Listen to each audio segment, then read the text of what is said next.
Mr. Prime Minister, dear Narendra Modi, Head of State and Government, Ministers, Ambassadors, CEOs, ladies and gentlemen, Namaste.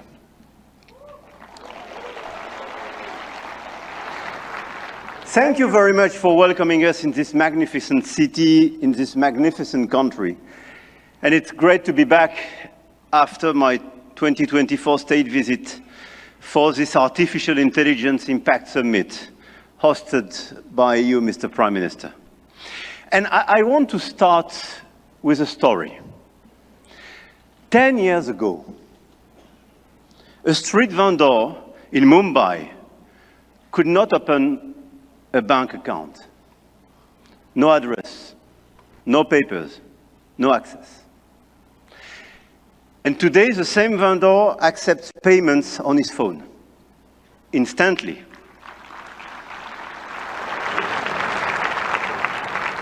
Instantly, for free, from anyone in the country. That is not just a tech story. That is a civilization story.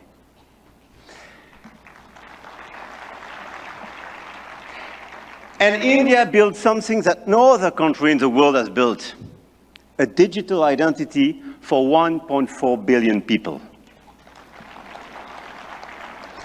A payment system that now processes 20 billion transactions every month.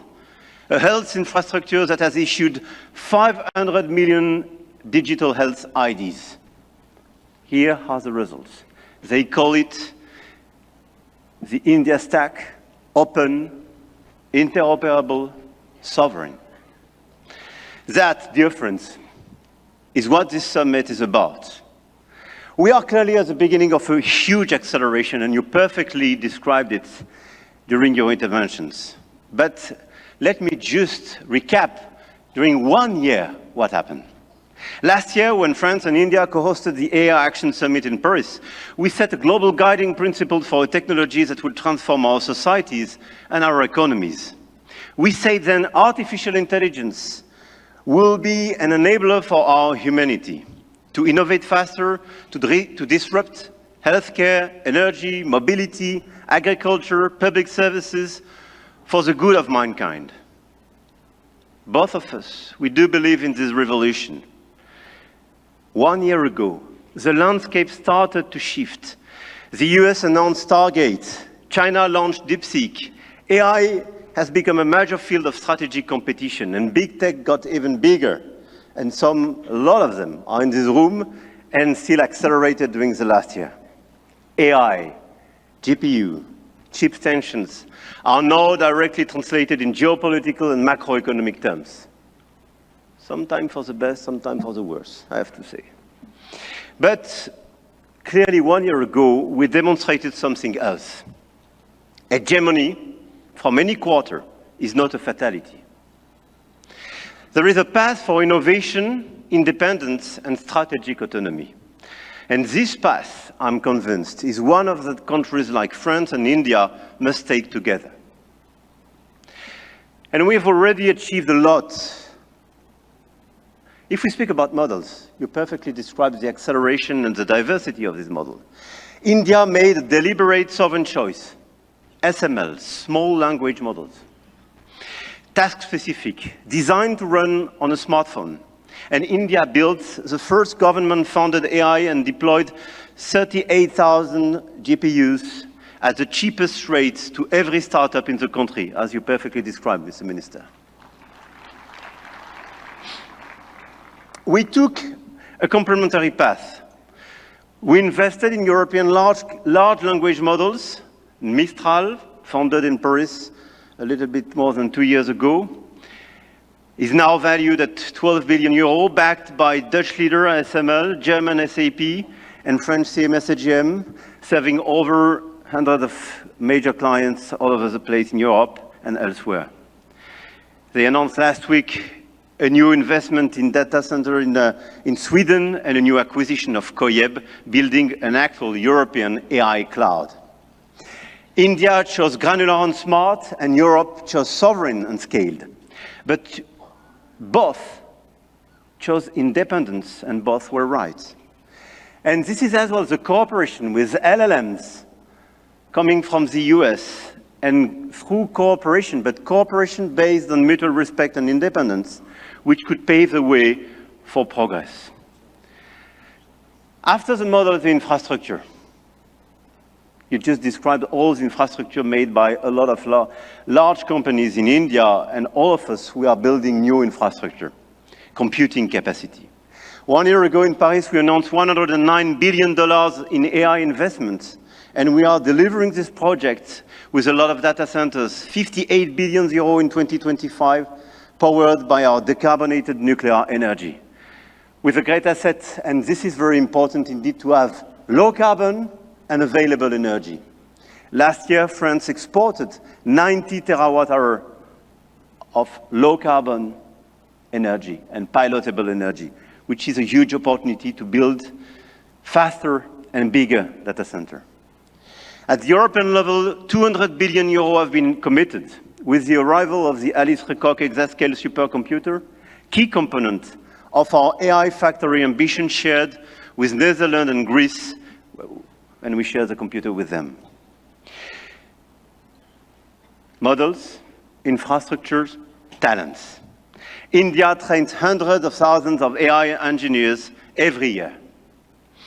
With 500,000 engineers, India has the second largest developer community in the world. In France, we are doubling the number of AI scientists and engineers trained, and we've now more than 1,100 AI startups thriving in France, creating dozens, thousands of jobs. Armatan AI partnering with Dassault, Gradium for voice AI, Poolside, Ash, Hugging Face. I could quote a series of these unicorns and large caps, and this is clearly one of our strengths. In quantum computing, the next frontier, France is not placing one bet. We are placing four technologies. 4 French companies, Pascal, Candela, Alice and Bob, Quobly, and one ambition, to make Europe a quantum power, which is also the ambition of AMI Labs, Advanced Machine Intelligence Labs, from our dear Yann Lequin for Frontier Research. The smartest AI is not the most expensive. It is the one built by the best people and for the right purpose. Models, infrastructure, talents, capital, and adoption. This is where the Indian model is truly revolutionary, providing solutions for everyone in the country.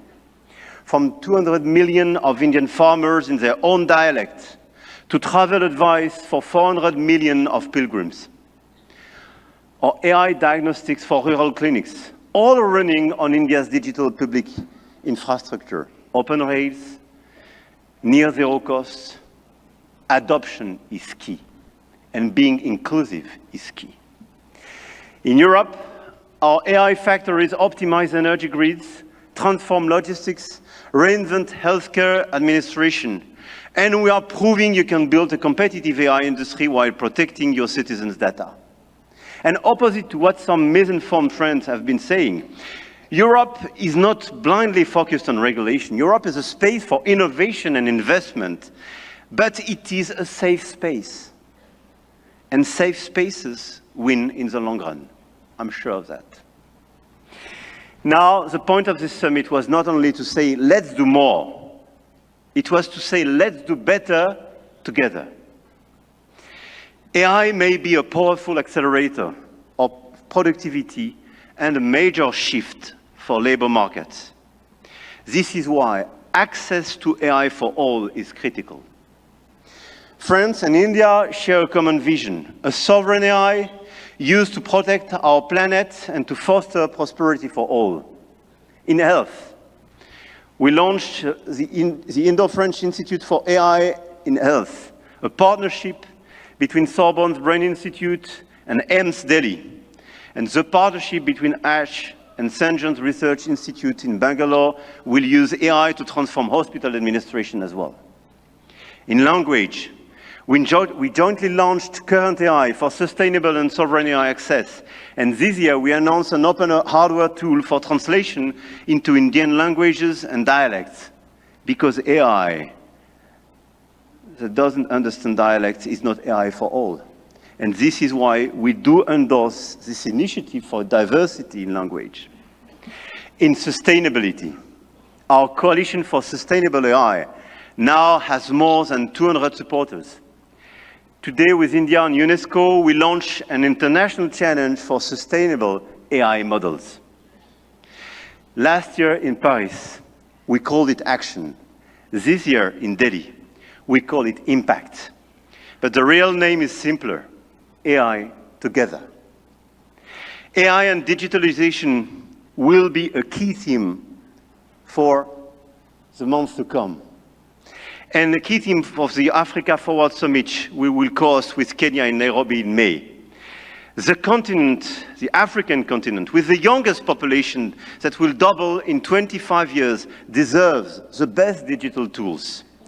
And at a time when tensions are rising, there is an increased sense of urgency to direct all our digital tools towards this inclusive approach. And in order, indeed, to be strong here in India, but to be strong as well on the African continent.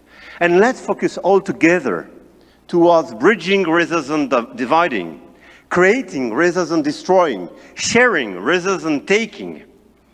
France intends to use its G7 presidency to foster that vision. I know, Mr. Prime Minister, that India will do the same through your BRICS presidency.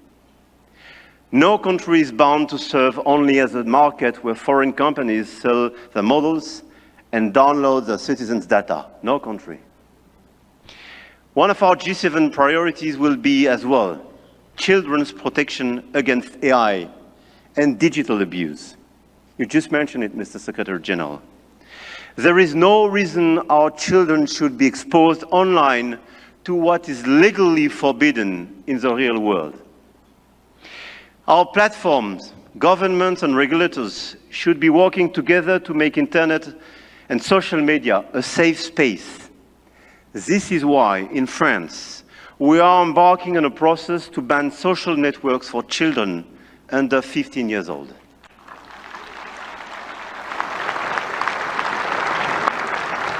And we are committed here in this journey with a lot of several European countries being present here today. Greece, Spain.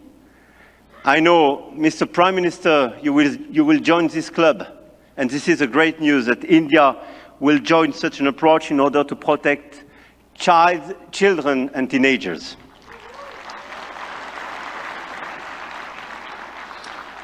And we stand ready to take all necessary actions to ensure that our young citizens are truly safe, and wish to engage with all willing partners to make this vision happen for all. And this is a new coalition of willings in order to protect our children and teenagers. Protecting our children is not regulation as well. It is civilization. To conclude, the message I have come to convey is that we are determined to continue to shape the rules of the game. And to do with our allies, such as India, because we believe in core shared values: science, rule of law, global balance, efficient multilateralism, innovation for the benefit of all. Now is the time to channel our forces toward what works. Concrete action and solutions that make AI more sustainable, efficient, and accessible. Targeted funding to leverage talents and creativity. Appropriate rules to prevent abuse and protect all our citizens. Strong partnerships that help build new AI solutions, more safe and more sustainable. I want to thank all the governments and business leaders present in this room and engaged in this journey. I know your goodwill and now your commitment in order to deliver these concrete results. We do believe in innovation, but we do believe in a better place, in a better world as well. And I don't believe one second it's incompatible. And let me say one more thing about partnerships, because this is not a two-player game. Last week, India and the UAE announced a joint AI partnership, a supercomputing cluster, shared data centers and innovation corridor. And India brings the engineers and the frugal models, and the Gulf brings the capital and the infrastructure. And together, they build faster than either could alone.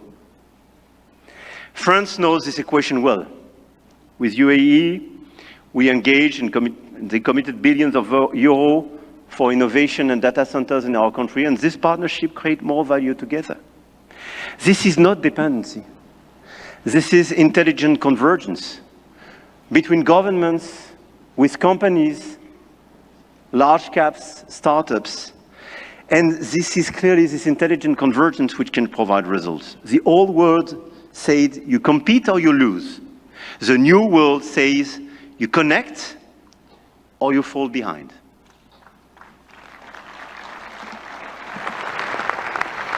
And I started with a story about a street vendor in Mumbai. 10 years ago, the world told India that 1.4 billion people could not be brought into the digital economy. India proved them wrong.